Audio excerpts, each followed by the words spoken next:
And welcome back, everybody. I'm joined by Belly Up Fantasy Director Vince. Vince, we're at the Fantasy Football Expo. It's been a very busy, hectic day, starting to wind down. One common topic we've had a lot today, a lot of people talk about quarterbacks. When do you take them? Where do you take them? What kind of league is it in? There's obviously those guys at the top, Josh Allen, Jalen Hurts, Jane Daniels, so on and so forth, Lamar, that you look to take in those first few rounds. But it's when do you start looking to that tier 2 of quarterbacks, and do you get a backup quarterback? And there's a handful that we're going to talk about here today. First one I'm going to look at, JJ McCarthy, the young rookie-adjacent quarterback from Minnesota. We've seen a little preseason action, and that is the extent of it since he was in Michigan. He's in an incredible situation. Jay Jettas, 15 to 14 games of Jordan Addison. We'll see how that suspension goes. Really good offensive line, good defense, great coaching staff. What are your thoughts on JJ as far as a fantasy quarterback prospect? Man, I hate JJ McCarthy as a fantasy quarterback. I'll say here, I can't believe they replaced Sam Darnold, who had this incredible season there. And now you're going to an unproven guy that you've never seen on an NFL field before, with the exception of some preseason. I don't know why Vikings fans are so excited about him, first of all, but fantasy-wise, I'm way, way, way down on JJ McCarthy. I won't draft him in any of my leagues. I think there's plenty of guys at the same or better value than JJ McCarthy to pick up. So even though Justin Jefferson, and I'm still high on Jefferson, so he's still going to throw the football, he's still going to complete passes, but I don't think it's going to match up to what Sam Darnold did last year, and I don't think it's going to match up to what other guys in the same draft area are going to match up to this year. If you're going to take him, it feels like it would have been a dynasty pick, which you would have done last year anyway, to see if it develops. This year in a redraft league, let's see if he pulls it off, then maybe we'll grab on the waiver while we're willing to take that risk, is what it feels like it should be more of. Well, even in Dynasty, you thought last year he's going to have at least 2 years. Mm-hmm. If you would have told you at the beginning of last season, hey, Sam Darnold's going to win 14 games, but they're going to let him go, you'd be like, wait, what?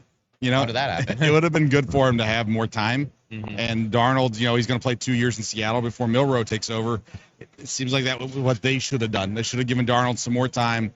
I understand the financial aspects of it all, but yeah, I'm not big on McCarthy this year. You talked about Sam Darnold, so we're going to go there We're going to go there next. He heads over to Seattle. Very good receiving core there, again, led by JSN with Cooper Kupp if he can stay healthy. Awesome running back core if they can stay healthy with Kenneth Walker, Zach Charbonnet, the rookie tight end. An improving offensive line. It needs to be better than it's been the last 2 years. They owe Geno a new car after what they put in through the last couple of years. What do you think about Sam Darnold as a QB2 option or a very, very late QB1? I delayed this position too long. I love Sam Darnold because of his value. He's got great value. I think he's going to be similar to what he did in Minnesota. I'm sure he'll regress a little bit. You're not playing in a dome anymore. You don't have Justin Jefferson anymore, although I don't think JSN is that big of a drop-off. But I love Sam Darnold. His value is phenomenal right now. So what you can get him for, and I think what he's going to do. The NFC West isn't as strong defensively as they were a couple years ago. San Francisco's good, but they're not what they used to be, right? Yeah. So Arizona's definitely beatable, although I like Will Johnson. There's a lot of good. It's just not great. So I love Sam Darnold. Perfect value right now. I'd love to have him as QB2 on my team. If I got him as QB1, it meant that I made a decision to punt quarterback. But it wouldn't be the end of the world either, I don't think, to have him as QB1 as long as you got him at the right spot in the draft. Absolutely. And if you get him, JSN, that's a good stacking combo you could possibly put together, especially if JSN ends up being the only real target. If Cooper Kupp goes down, then it's going to be force feeding at that point, which is a very good option for sure. But we've talked a lot of NFC North, so we're going to keep doing that. Aaron Rodgers next, going to Pittsburgh. Rough stint with the Jets, obviously. We got 4 plays in year 1, and then the next year, a rough few weeks, a decent down the stretch. Down the stretch wasn't too bad, but fantasy, how are we feeling about Aaron Rodgers as he heads into year 41? I don't hate him. That's the best way I can put it, probably. I said if it's going to work, it's going to work in Pittsburgh. It's the only place he could go that is going to make sense. Maybe you could say San Francisco as well, but that wasn't going to happen. So he's got decent receivers. They got 3 tight ends in Pittsburgh right now. I don't know if they'll use all 3 of them, but, at the end of the day, I think that Rodgers is going to be average fantasy quarterback. And so I'm still probably staying away from him. I could see him as a QB2. He's no longer QB1 in my book.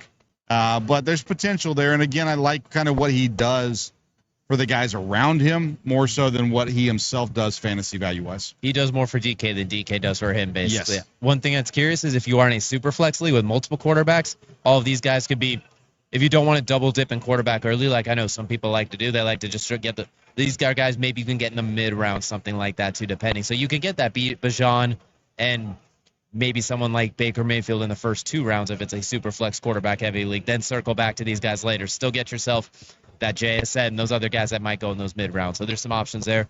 Last but not least, this question asked Marcus Grant. I'm going to ask you. There's a lot of sleepers every year. Bucky Irving last year. There's always a sleeper that pops up this year. My favorite this year is Bashal Tootin, and I'm going to stick by it for no other reason than I like to say you're darn Tootin. So the question is, who is your sleeper pick, whether running back, receiver, or someone maybe going late if undrafted that you think can make some noise? Yeah, when I look at the sleepers this year, I think there's a lot of maybe less traditional sleepers and more just great value picks. Yeah. Running back is really deep this year. I love the rookies. So many good ones. Yeah, you give me any rookie right now. Travion, his stock is going to go up fast. So I don't think he'll be as big of a steal here recently. But I still go back to Pittsburgh and Johnson there, Kaleb Johnson at the running back spot. I think he's going to win RB1 in Pittsburgh. Even if he doesn't, he'll start off with a 50-50 split. The offense works for what he's going to be good at. So for me, that's the main one I'm looking at. If R.J. Harvey, if his stock drops because he's 5th on the depth chart, people are stupid. But if he does, then I'm all in on him too. But I like Kaleb Johnson in Pittsburgh. I'm a big R.J. Harvey guy too. I think Sean Payton's going to Sean Payton. I think R.J. Harvey, I like his value to drop because I think it fits more where he should be. I think he started a little too high in some spots. Now I think it's about where it should be now. If it goes any lower, it's like, okay, cool, I'll take that. Yeah, and Quinshon Judkins right now, with his stock plummeting. Dylan Sampson. You're going to get him cheap, and you can get Dylan Sampson cheap. Like, either one of those works out for you. And so then it's just a matter of actually they can't be the first 1 or 2, right? They got to be the guy that RB3 on your team that you can steal, and late in the season, all of a sudden, you're winning playoff games because you had these guys in the draft. Absolutely. You know what? We've talked about values there. There's one thing that you won't be getting at number 1 overall. You want value at number 1 overall. Like, you won't be you could be reaching, but you're not over. I'd say you're not under drafting there. Someone you take number 1. But if you want to go and grab our board, we've been having a question here all day. Start, bench, and sit for the number 1 overall pick. Ja'Marr Chase, Bijan Robinson, Jahmyr Gibbs, and as you can see, the outstanding favorite is Ja'Marr Chase as the start. Jahmyr Gibbs getting a little bit less love, being the one that they're going to cut with Bijan Robinson as the primary bench. So, Vince, what do you think about those results in a standard PPR scoring format? I think they make sense. I tell you what, though, the closer we get to drafting, I'm starting to come off of Chase a little bit and looking at these running backs. And luckily, I still have some time before I have to draft. So I'm still studying it out, still doing some research, still doing some things. But Chase is the obvious one right now. But, man, these running backs are good. It's so hard to say no to Robinson and Gibbs because I feel like those two are clear and above the next tier, which Saquon, CMC, those guys are great.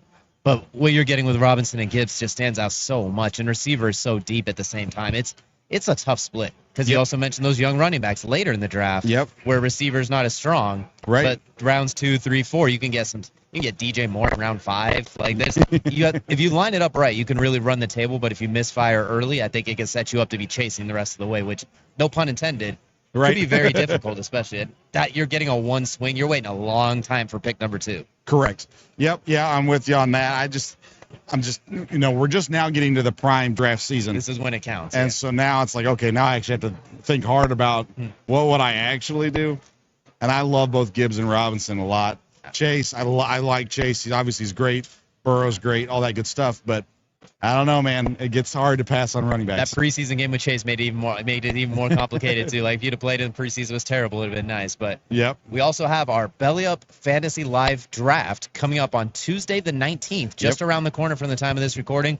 Vince will be live hosting it. We'll have plenty of Belly Up sports personalities and others jumping and participating. A very competitive draft. A lot of bragging rights are on the line. If Vince does not win, I will be rubbing in his face if I do better than him, and just like he will be doing vice versa.